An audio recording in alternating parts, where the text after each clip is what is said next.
Dios le bendiga, hermanos. En el nombre de Cristo, damos la gracia a nuestro Dios de estar en su casa de adoración en este día que ha hecho el Señor. Dios bendiga a los conferencistas que me antecedieron. Pues también ando con mi esposa. Me gustaría que se ponga de pie para que la conozcan. Si alguien todavía no la conoce, parece que bajó. Amén. Al nombre de Cristo. Aleluya. Pues, hermanos, es verdad que se está moviendo un ambiente fuerte del Espíritu Santo. Y aunque esto sea una conferencia, hermanos, siempre hay que darle libertad al Espíritu Santo, porque Él es quien dirige todo lo que se hace en la casa de Dios. Pues en esta ocasión tenemos aquí este tema, el cual pues quiero que se pongan de pie para elevar una oración a nuestro Dios, para presentar esta conferencia, para que sea el mismo Dios dándonos el entendimiento necesario para desarrollar esta parte. Oremos. Aleluya, en el nombre de Jesús. Gracias, Señor, te damos. Recibe toda la alabanza y la gloria. Te pedimos, Señor, que seas tú glorificándote de manera especial para tu gloria y para tu honra, Señor. Aleluya. En el nombre de Jesús. Pueden sentarse, hermanos.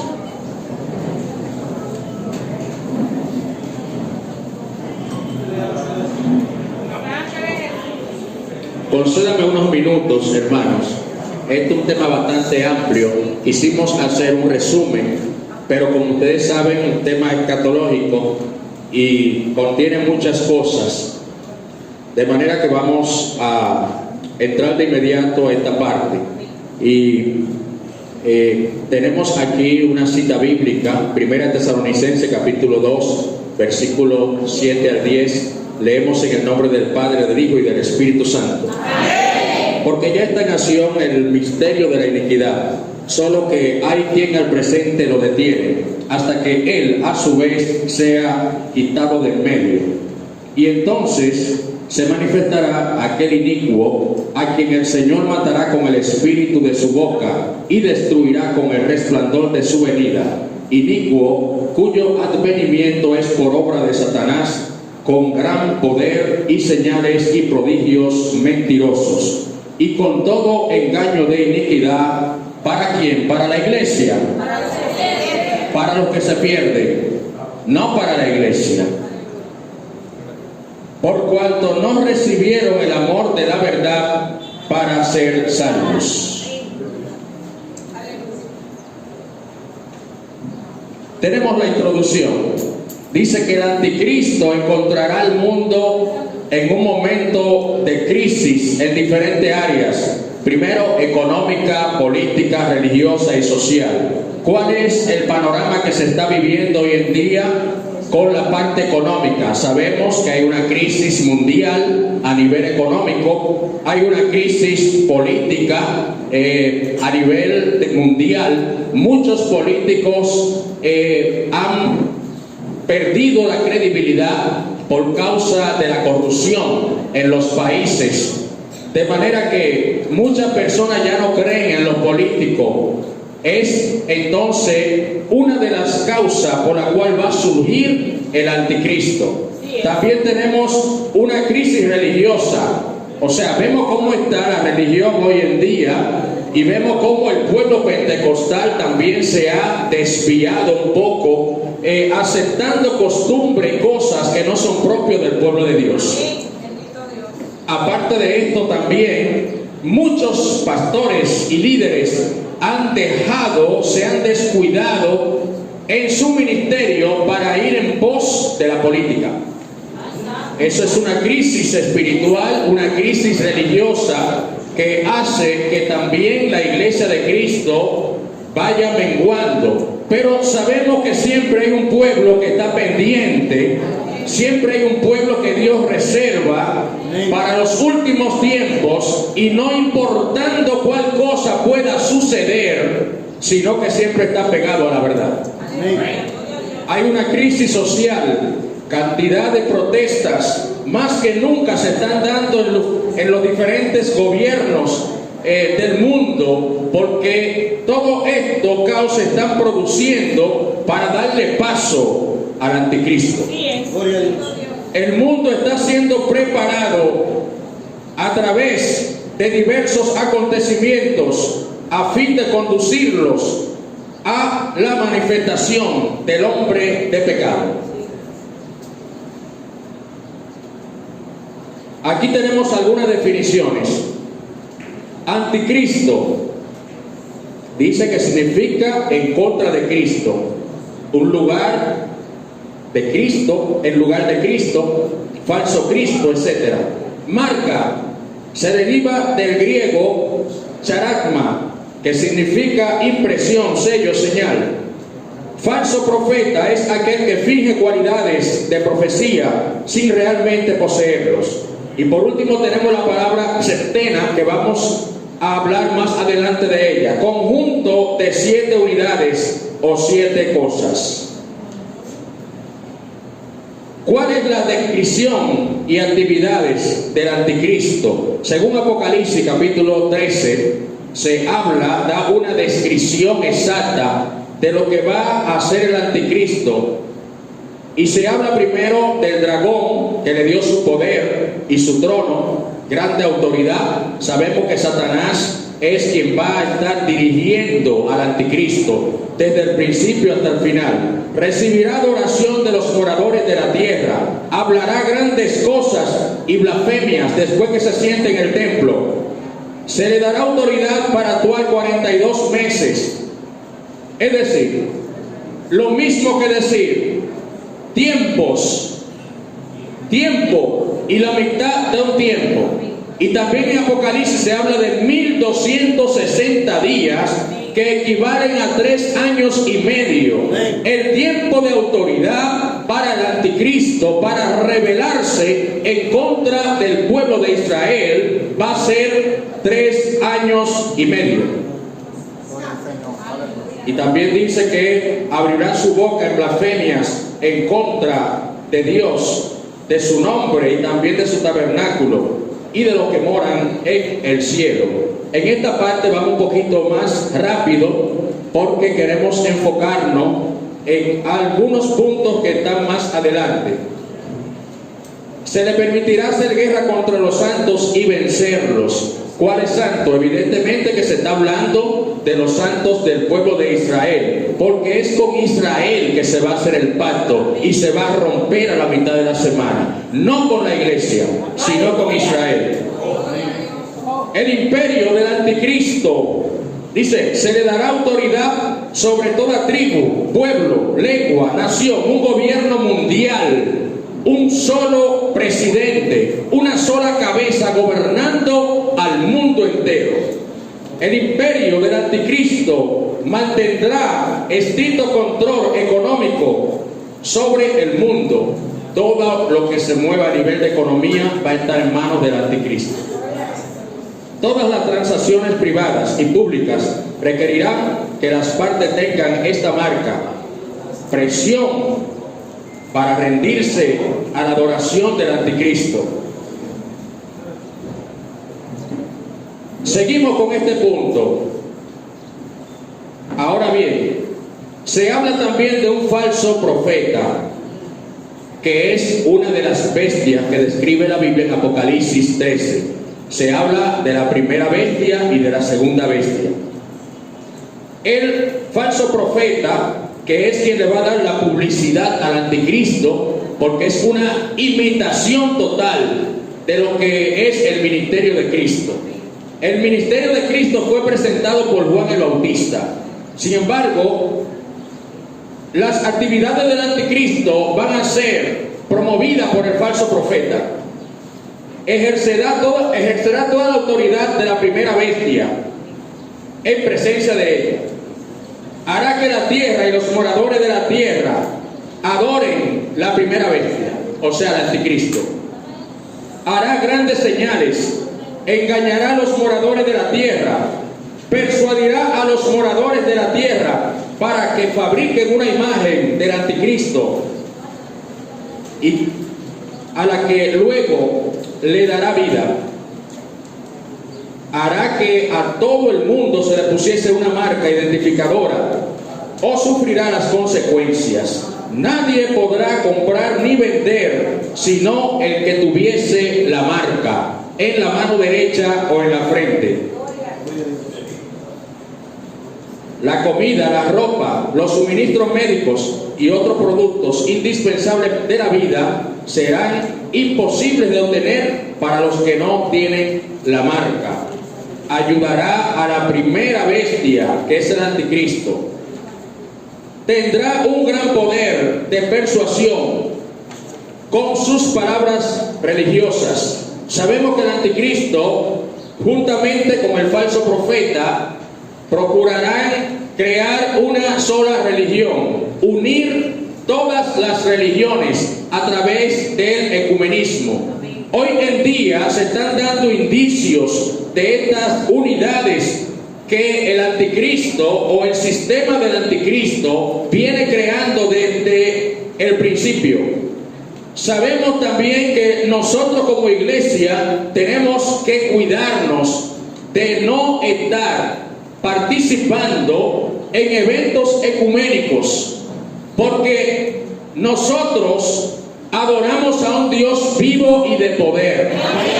Y nosotros no podemos juntarnos con gente que adore en pedazos de madera ni de yeso, sino mantenernos en la línea. Se habla también de que será un agente aliado del anticristo. Promoverá una falsa y ecuménica iglesia que adorará al anticristo. Controlará la economía mundial y solo los que tengan la marca podrán comprar y vender. Las cosas se complicarán en el tiempo del anticristo. Ahora bien, aquí se habla de la marca de la bestia. El propósito de la marca es para el comercio, la adoración, la afirmación y protección del anticristo. La marca indica propiedad y control sobre los que la tengan. Es decir, sabemos que en la antigüedad se marcaban las propiedades. Podían ser animales a los cuales se les ponía una estampa para identificarlo con el nombre del dueño.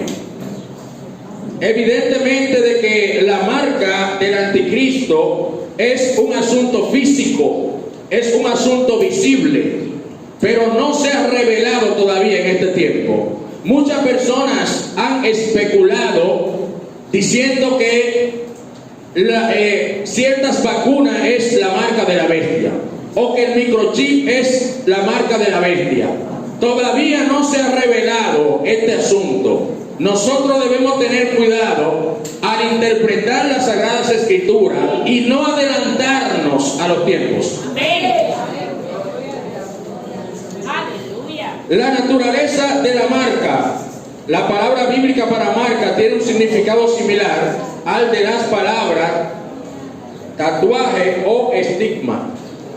O sea que es algo visible. Y además de esto, la Biblia dice claramente que será en la mano derecha o en la frente. O sea, algo visible, algo que las personas podrán ver rápidamente. ¿Qué tipo de marca será? Todavía no se sabe. La Biblia no arroja más luz con respecto a ese tema. Por eso muchas personas que se han adelantado a señalar cosas se han equivocado. Porque aún la Biblia solo lo dejó en esa etapa. Esas son cosas, las cosas que son que no están reveladas para los hombres, hay que dejarlas así. Porque mucha gente, precisamente de ahí vienen las falsas doctrinas, por querer saber más que la Biblia, por querer agregar cosas más que lo que dice la palabra de Dios. El número 666, cantidades de teorías y especulaciones se han dado con este número a todo lo largo de la historia, incluyendo el personaje del anticristo, que se le ha llamado a diferentes personas como que si fuesen el anticristo. Y esta lista de personas que están ahí son unos chivitos altos de jobo, como dicen, porque la Biblia describe cómo es que va a ser el anticristo, donde se habla de que él va a hacer grandes señales y que va a hacer descender fuego del cielo. O sea que no es cualquier tipo de persona, es una persona que el dragón, Satanás, le va a dar toda su autoridad y poder para que haga esas señales. Y la lista que tenemos aquí, ninguna de esas personas tiene cualidad de anticristo. Inclusive en los años, 2 años atrás, cuando empezó la pandemia, muchos estaban diciendo que Bill Gates era el anticristo. Imagínese usted la lista de personas que hay ahí, que no la vamos a mencionar, usted lo tiene en su material, pero son personas que en algún momento tuvieron un liderazgo y que quizá por la maldad que hacían, por las descripciones que hacían, la gente lo atribuía, lo reconocía como anticristo. Sin embargo, no es así. Un consejo: nunca se ponga a dar nombre de gente diciendo que es el anticristo. Estos son cosas que todavía no están reveladas. La Biblia no identifica al anticristo ni interpreta su número. En cambio, dice que cuando el anticristo se revele durante la gran tribulación, el número de su nombre, el equivalente número de su nombre, será 666. Es lo que dice la palabra de Dios. Por eso dice: cualquier especulación sobre la identidad del anticristo antes de que se revele va más allá de los límites de una legítima interpretación profética. La identificación simplemente no está disponible todavía. Ahora bien, aquí se habla de la construcción del tercer templo. Primero tenemos que pasar por el primer templo, que fue construido por Salomón, rey de Israel, en el año 587, o sea, mejor dicho, en el año 966, y destruido en el 587 durante las invasiones que hizo Nabucodonosor, rey de Babilonia. Evidentemente que este templo, después de Salomón haberlo creado, construido, fue saqueado y una gran parte de ese templo fue destruido. Ahora bien, el segundo templo, llamado el templo de Zorobabel, es el mismo templo de Salomón, pero modificado. Fue reconstruido nuevamente en el año 515 a través del reinado de Darío, rey de Persia. O sea, sabemos que después de los 70 años de cautiverio, el pueblo de Israel regresó otra vez a su tierra natal, ya prácticamente una nueva generación, para volver a reconstruir el templo que había sido afectado, el templo de Salomón, y para levantar los muros de la ciudad. Bien, entonces, ¿qué resulta? Que este mismo templo ya volvió a ser modificado y ampliado por Herodes el Grande. O sea, Herodes el Grande empezó 20 años antes de Cristo a reconstruir el templo. Aclaramos que hubo varios Herodes. Este Herodes que estamos hablando fue uno de los primeros Herodes. En el Antiguo Testamento todavía estaba él. Y que él modificó el templo, hizo un templo majestuoso, un templo mucho más grande que el templo que había hecho Zorobabel o Salomón.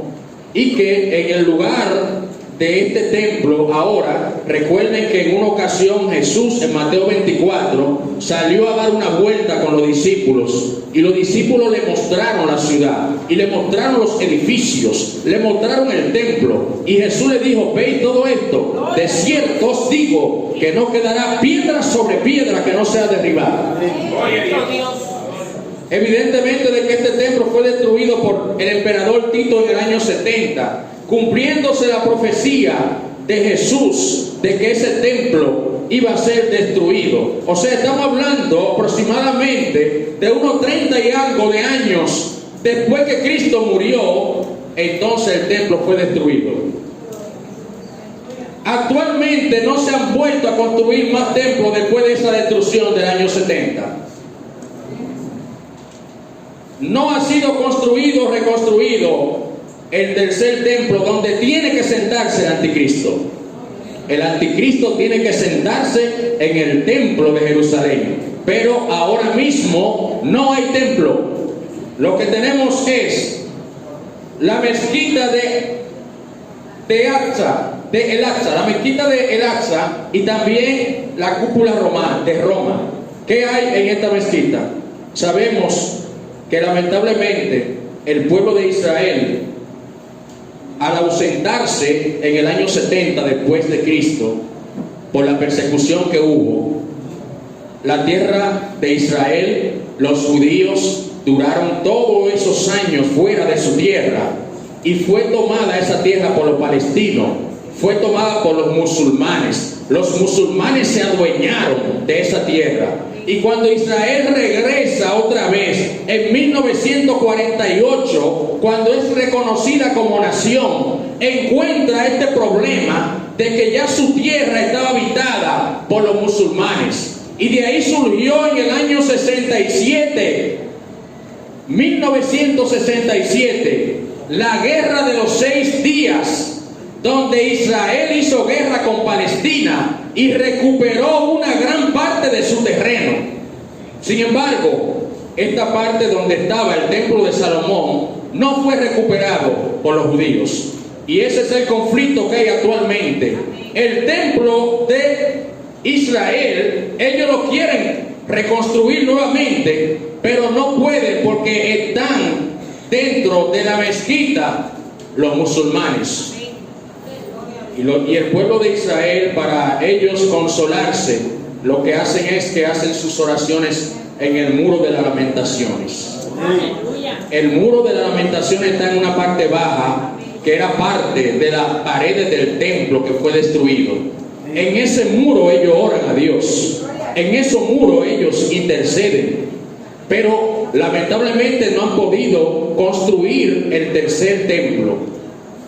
Pero sabemos también que desde unos años atrás, este templo o el pueblo de Israel tiene proyecto de reconstruir nuevamente ese templo.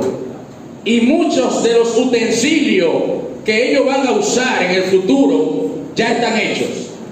Ropas, sacerdotes, están entrenando gente para volver otra vez a los sacrificios.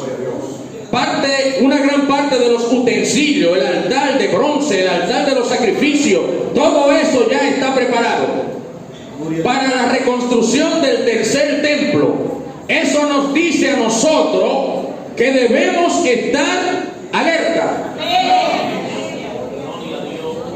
Y vemos también que en esta explanada, porque es un solar grandísimo, 13 hectáreas, hay principalmente estas dos construcciones, la mezquita de Al-Aqsa y la cúpula de la roca. Se le llama cúpula de la roca porque ellos hicieron una construcción, esa construcción que se ve ahí, dentro de ella hay una roca grande que es donde ellos dicen que fue donde, en el monte Moriah, donde Abraham iba a sacrificar a su hijo Isaac.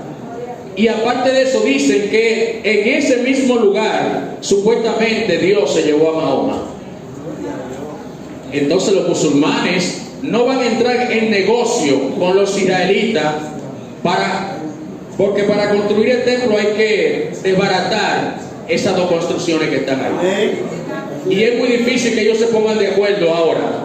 Pero sabemos que en un futuro esto va a suceder. En algún momento alguien se va a poner de acuerdo y van a reconstruir el templo nuevamente, donde debe sentarse el anticristo a blasfemar de Dios.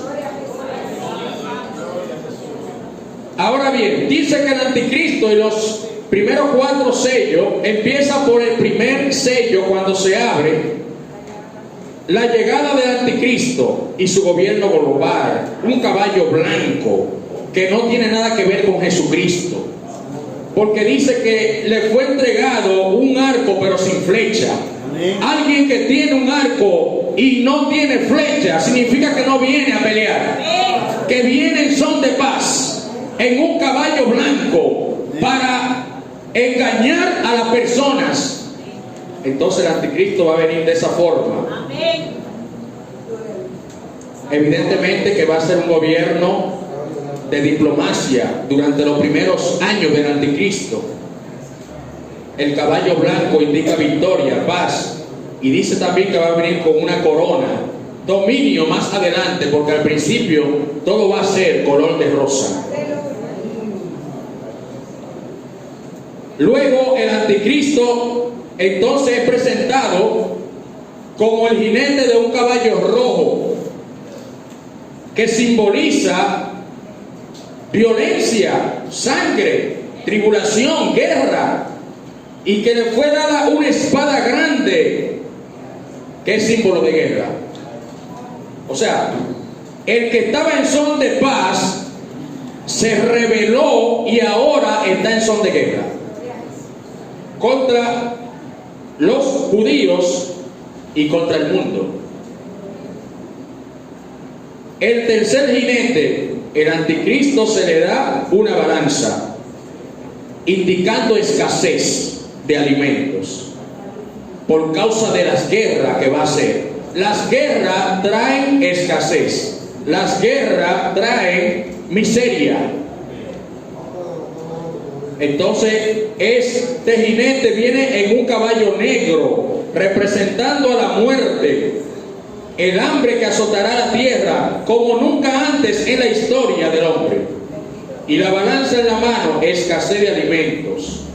Luego viene entonces el cuarto jinete, que es la muerte, simbolizando así la muerte. El caballo amarillo, color pálido de los cadáveres, indica entonces que muchas personas van a morir por causa de la descomposición de cadáveres que están descompuestos por causa de la guerra que va a hacer el anticristo. Porque ya cuando se llega a un nivel de cadáveres mayor, ya no, la gente ni siquiera lo entierra, porque ya no hay espacio, ya no hay forma, y cada quien quiere salvar su vida.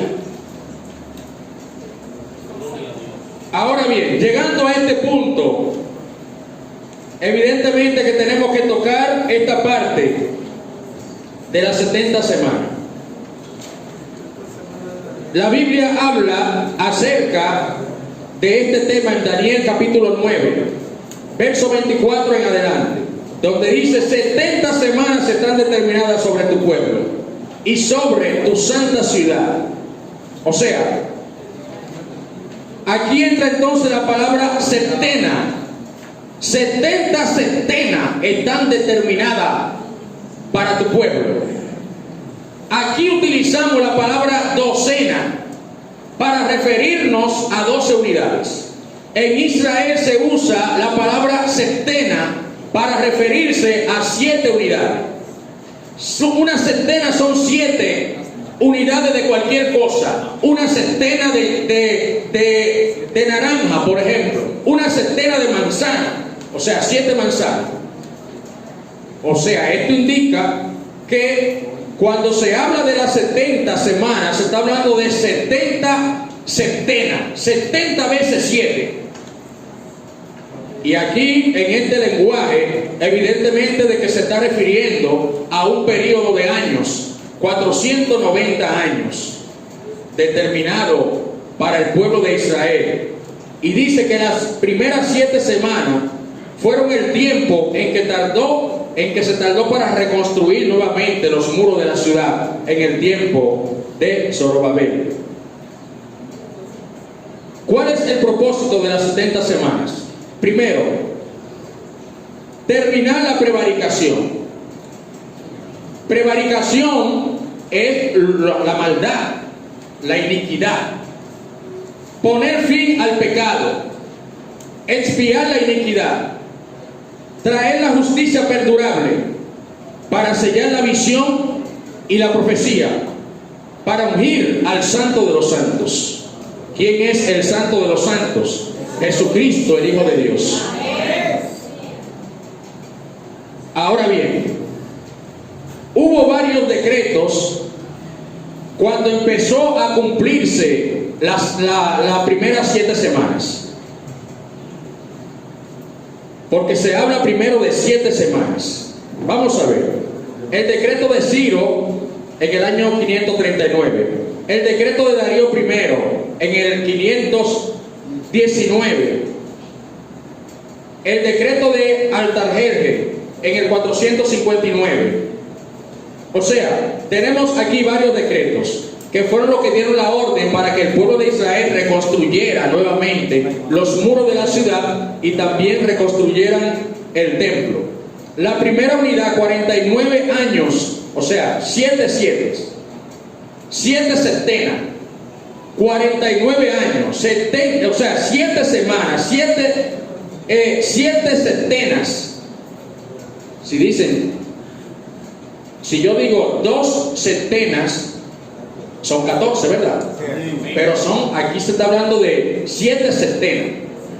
O sea, 7 veces 7, son 49. 49 años.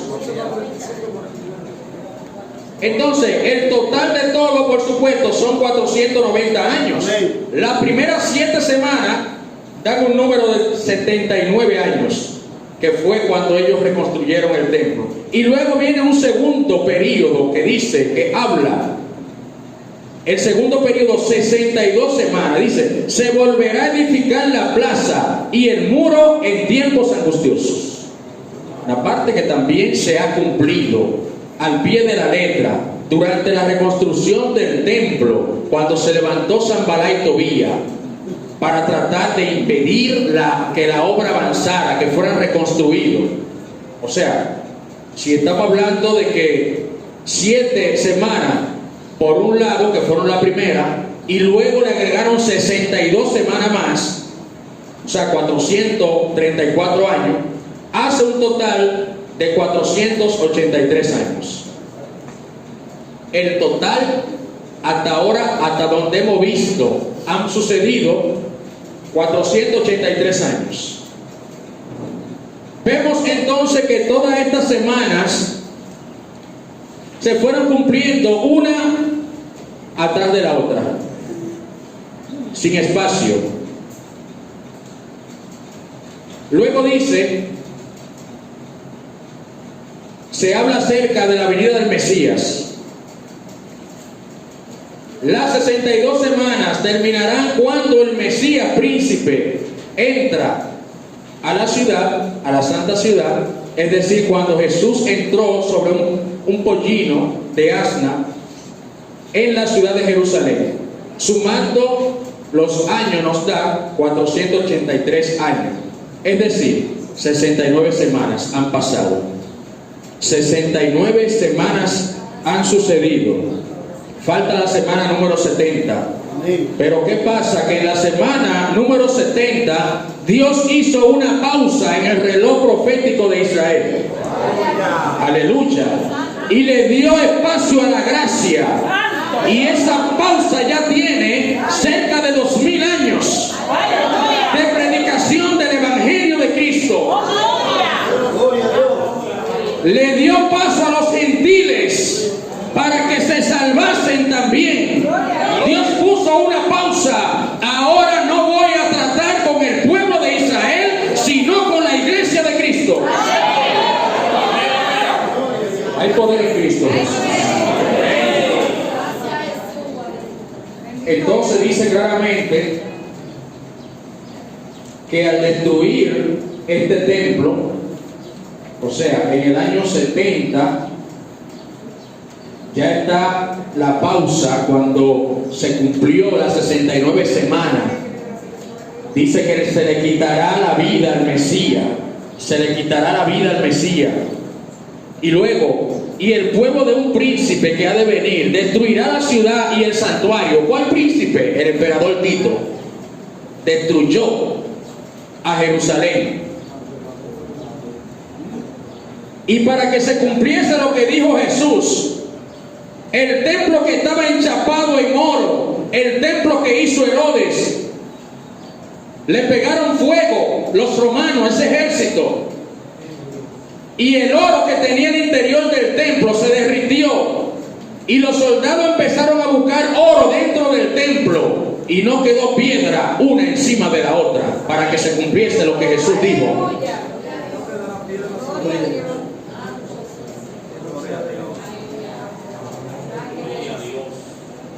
Ahora bien, el tercer período es de una semana. ¿Qué es esto? Una centena. Una semana es una centena.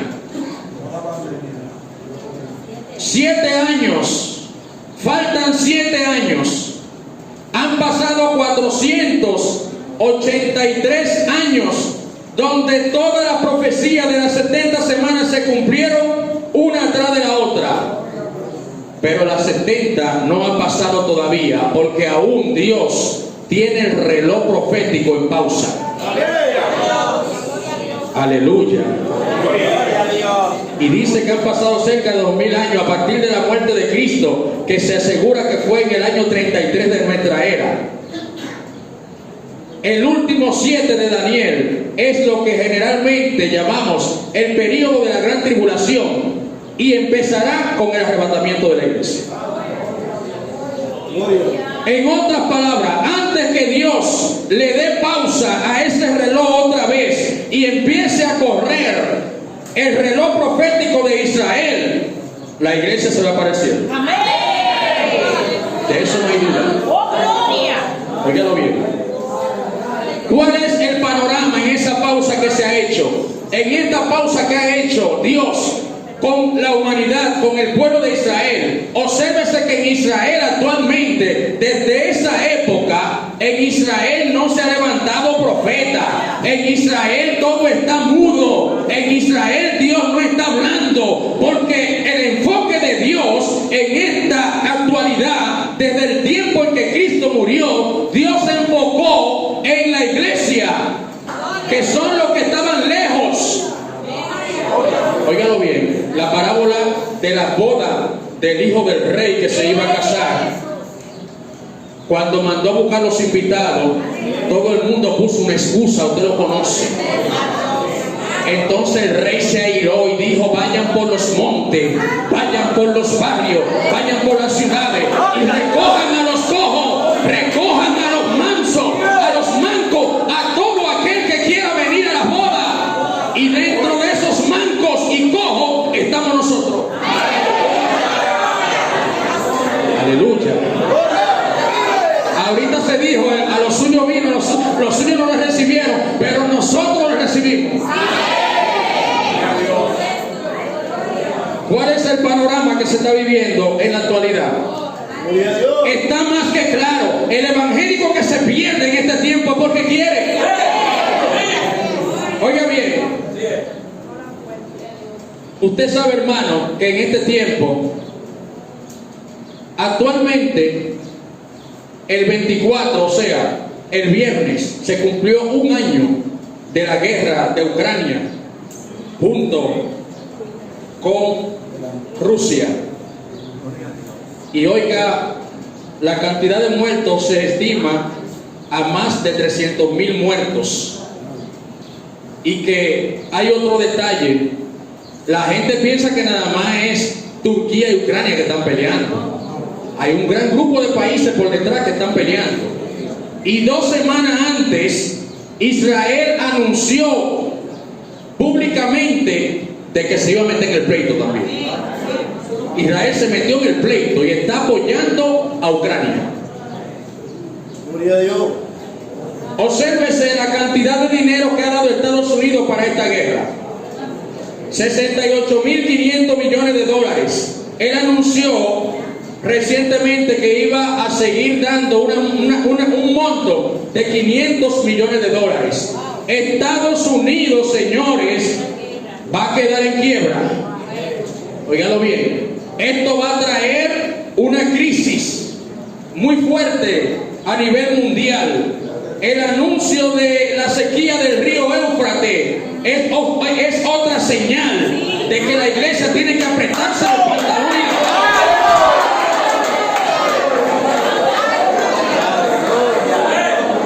Adelantos científicos, escasez de alimento, terremoto, la tierra está temblando como un ebrio. Óigalo bien. Nuestra misión no es asustarnos.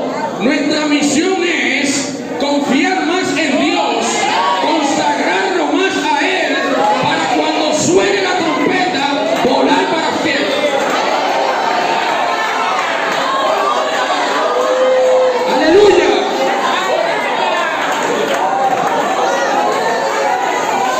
Antes de que el reloj profético de Dios empiece a correr otra vez, se va a producir un evento que no tiene precedente.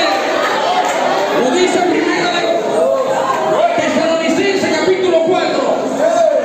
Tampoco queremos, hermanos, que ignoréis acerca de lo que duerme, porque si creemos que Jesús murió y también resucitó, también Dios traerá con él a los que durmieron en él. Aleluya. Con lo cual os decimos esto en palabra del Señor, que nosotros que vivimos, que habremos quedado, no precederemos a los que durmieron, porque el Señor mismo con voz de mando, con voz de arcángel y con trompeta de Dios, descenderá del cielo, y los muertos en Cristo resucitarán primero. Aleluya. Y dice el apóstol Pablo, luego nosotros que estemos vivos seremos arrebatados juntamente con ellos en las nubes para recibir al Señor en el aire, y así estaremos siempre con el Señor. Aleluya. No entiendo cómo es que hay evangélicos que dicen que van a pasar por la gran tribulación. Yo no estoy esperando al anticristo, yo estoy esperando a Cristo.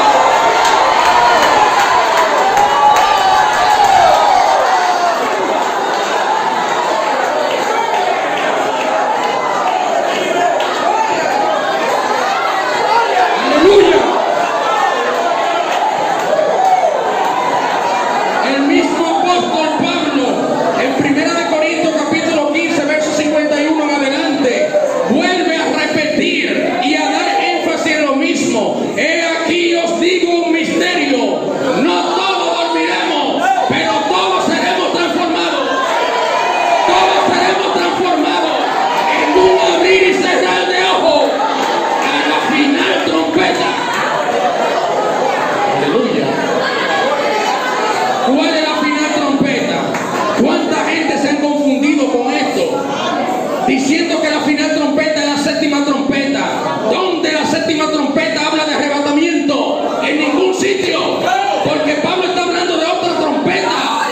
La trompeta que él habla en Apocalipsis es una trompeta que es tocada por los ángeles. La trompeta que habla Pablo, esa responsabilidad Cristo no se la dio a nadie. Dice, él mismo va a tocar esa trompeta. El mismo Cristo la tocará.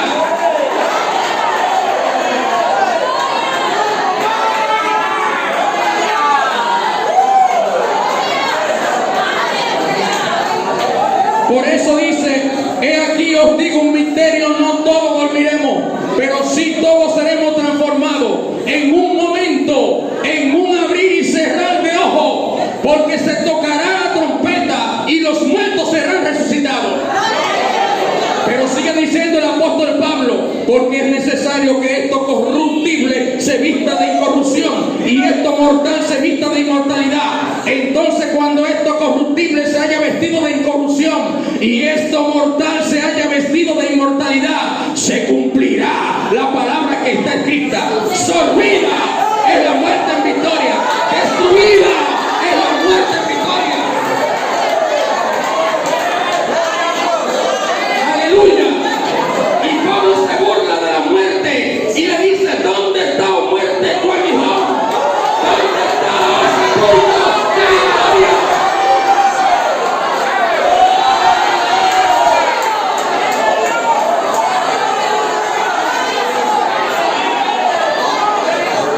Aleluya. El término arrebatar es una palabra que viene de la palabra harpazo.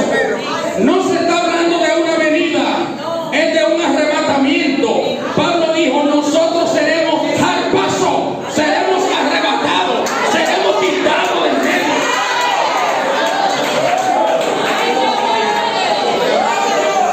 Está demostrado en la historia que cada vez que Dios va a mandar algún tipo de destrucción sobre la humanidad, Él se apercibe primero de sacar a los suyos. Cuando Dios iba a terminar el mundo con agua, sacó a Noé y su familia de ahí. Cuando iba a destruir Sodoma y Gomorra, sacó a Noé y su familia de ahí.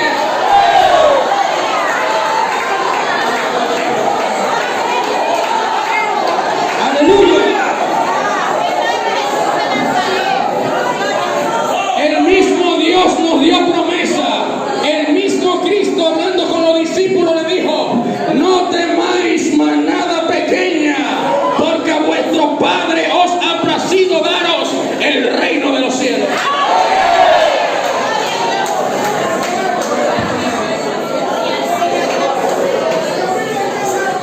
Aleluya. Falta una semana. Aleluya.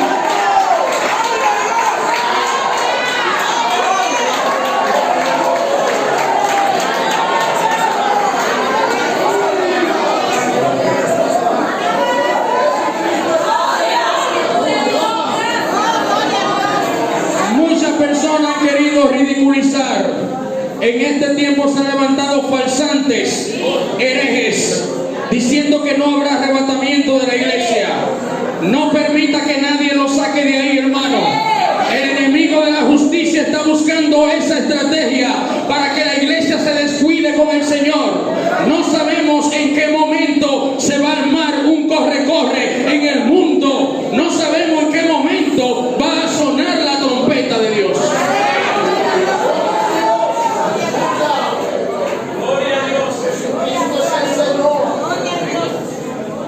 La Biblia habla de que el anticristo, cuando coja el poder en esa última semana, va a confirmar el pacto con muchos. Con el pueblo de Israel hará un pacto que él mismo va a romper a la mitad de la semana, dice claramente. Porque el anticristo al principio estará de luna de miel con el pueblo de Israel. Pero cuando empiece a apoderarse, a coger poder, entonces él va a decir: ahora el que manda soy yo aquí.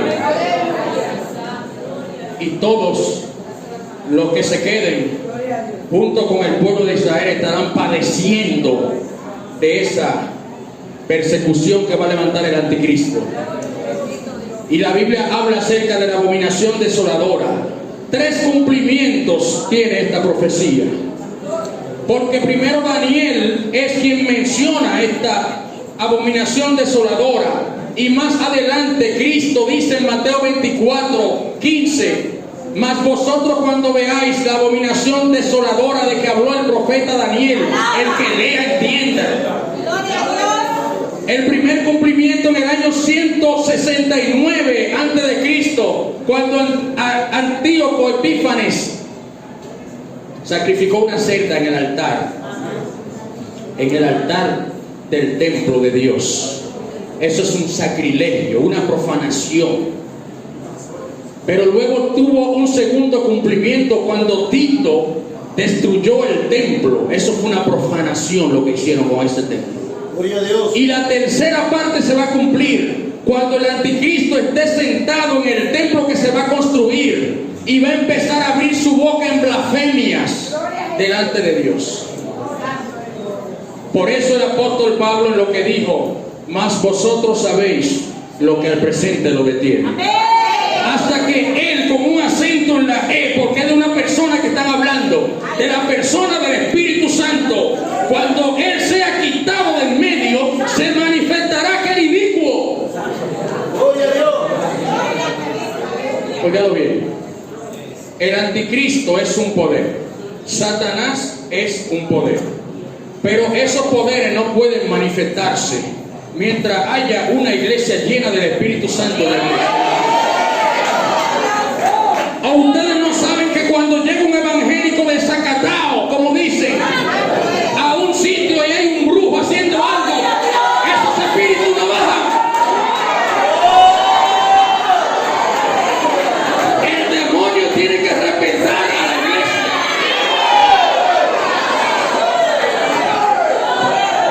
El demonio no puede manifestarse mientras la iglesia esté aquí.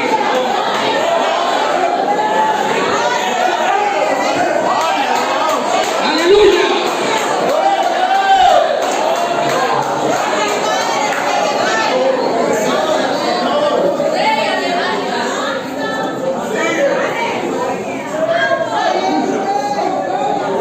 Dice claramente la abominación desoladora. Después, con la muchedumbre de las abominaciones vendrá el desolador. Y el final del sacrificio vendrá con abominaciones, seguida de una desolación tremenda. El anticristo va a ser un desastre en el mundo, porque va a exigir que lo adoren junto con la estatua que va a mandar a hacer, hasta que venga la consumación y lo que está determinado se derrame sobre el desolador. Este rompimiento del pacto y la abominación desoladora tiene la consumación prometida. Oiga bien, ¿qué significa esto? ¿Cómo va a terminar el anticristo? Porque eso no se queda ahí. Óigalo bien. Eso no se queda ahí. Evidentemente que el anticristo va a hacer guerra con el pueblo de Israel. El pueblo de Israel se va a dar cuenta que ese no es el Mesías que ellos estaban preparando, que ellos estaban esperando. El pueblo de Israel se va a dar cuenta que cometieron un error. El pueblo de Israel se va a dar cuenta que ese no es el Mesías prometido, por cuanto era un hombre malo, era un hombre que no aceptó lo que ellos le habían dicho. Entonces van a clamar a Dios. Aleluya. Y oiga la diferencia. Una cosa es el arrebatamiento de la iglesia y otra cosa es la venida visible de Cristo. Cristo vendrá con los santos. De allá para acá vendrá junto con los santos y un grupo de ángeles también. Está determinado en el Nuevo Testamento. Hay evidencia abrumadora de que la iglesia viene con Cristo otra vez a establecer su reinado. En Zacarías capítulo 14, verso 5, dice claramente que Dios vendrá con todos los santos otra vez a la tierra. Descenderá con todos los santos. Ahora bien, ¿qué dice Apocalipsis 1:7? He aquí que viene con las nubes y todo ojo le verá, y los que le traspasaron y todas las naciones harán lamentación por él. O sea, ¿cuál es el propósito de Cristo al venir en su segunda venida? El propósito es que la gente lo vea, no como cuando se vaya a llevar la iglesia. El propósito, Cristo se la va a lucir ese día, y se lo voy a demostrar por la Biblia ahora, cómo Cristo va a lucirse ese día frente a los pecadores, frente a los ateos, frente a los que no creen en él. Él se la va a lucir ese día. En Mateo 24, verso 29 en adelante, dice: y inmediatamente después de la tribulación de aquellos días, porque Cristo viene visiblemente después de la gran tribulación. Después de la gran tribulación viene visiblemente. ¿Con quién? Él no viene solo, viene con la iglesia y viene con los ángeles a poner en cintura al anticristo y al falso profeta. 4 señales se mencionan en Mateo 24, verso 29 en adelante. E inmediatamente después de la tribulación de aquellos días, el sol se oscurecerá, la luna no dará su resplandor, las estrellas caerán de los cielos y la potencia de los cielos serán conmovidas. Jesús viene en las nubes con gran poder y gloria, porque Él quiere que la gente lo vea. Él quiere que la gente sepa que Él viene. Entonces aparecerá la señal del Hijo del Hombre viniendo sobre las nubes con gran poder y con gran gloria. Aleluya. ¿Y qué nos dice Apocalipsis capítulo 19, versículo 11 en adelante? Aleluya. El jinete del caballo blanco, Jesús de Nazaret, que viene con un ejército de allá para acá. Dice, y vi el cielo abierto, y el que lo montaba se llamaba Fiel y Verdadero, con justicia juzga y pelea. Sus ojos eran como llamas de fuego, y tiene un nombre que nadie conoce sino solo Él. Aleluya. Y luego dice, su nombre es el Verbo de Dios, y los ejércitos le seguían en caballo, vestido de lino finísimo, porque el lino fino representa las obras de los santos. Pero luego dice, y en su vestidura y en su muslo tiene escrito este nombre: Rey de Reyes y Señor de Señores. Rey de Reyes, Señor de Señores.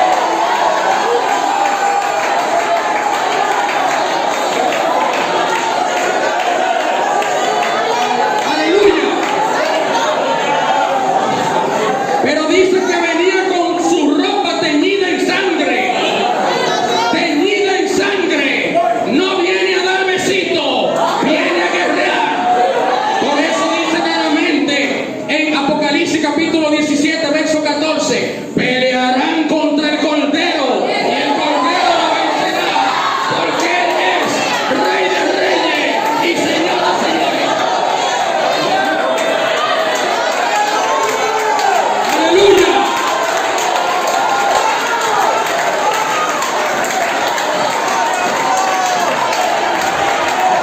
Hay poder en Jesús. Aleluya.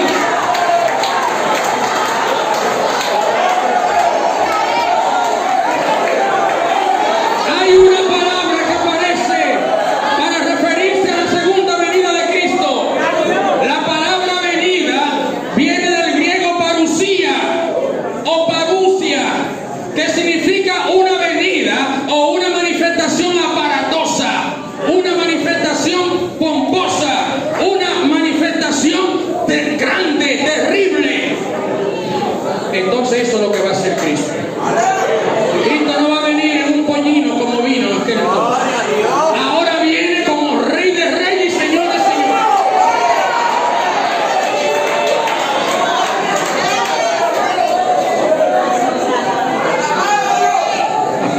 Aleluya.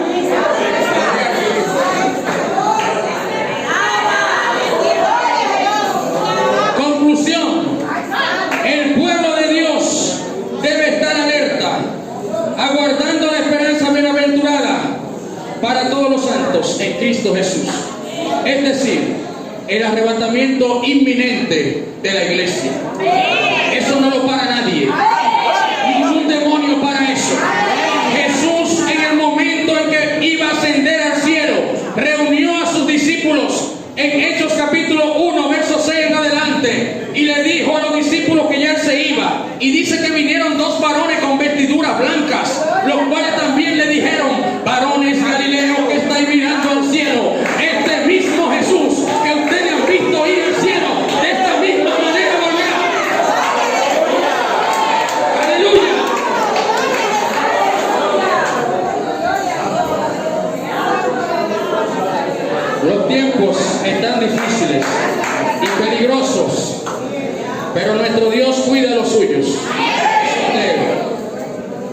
Dios está pendiente de su pueblo y no lo dejará desamparado. Iglesia, no te descuide. Lo que dice en Lucas capítulo 21, versículo 28 en adelante. Mas vosotros, cuando veáis que estas cosas empiecen a suceder, erguid vuestras cabezas, levantad vuestras cabezas, porque vuestra redención está cerca. Vuestra redención está cerca. Y luego sigue diciendo: de la higuera aprended la parábola cuando dijo: cuando ya sus ramas están tiernas y brotan sus hojas, sabéis que la venida está cerca. Así también vosotros sabéis que Cristo está a la puerta.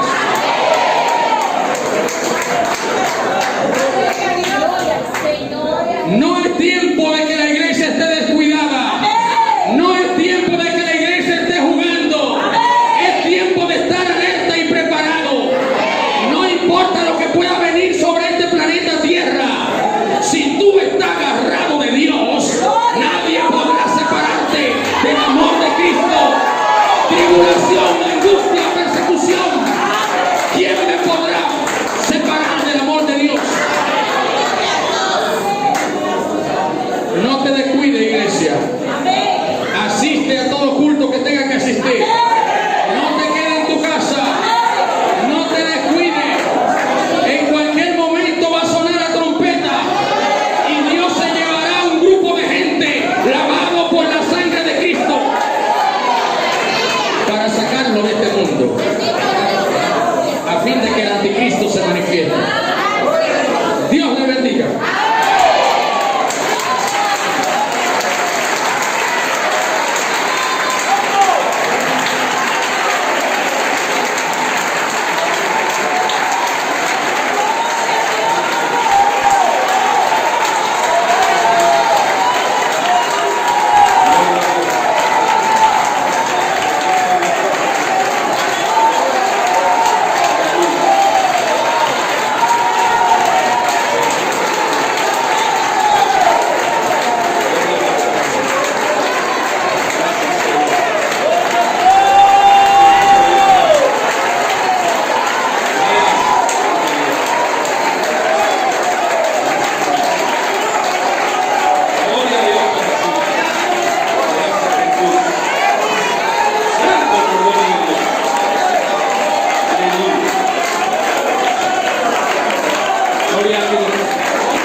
Pero antes quiero decirles que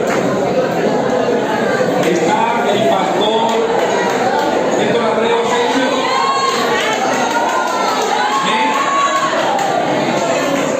Luego, si no está el pastor Arreo Asensio, quiero decirles que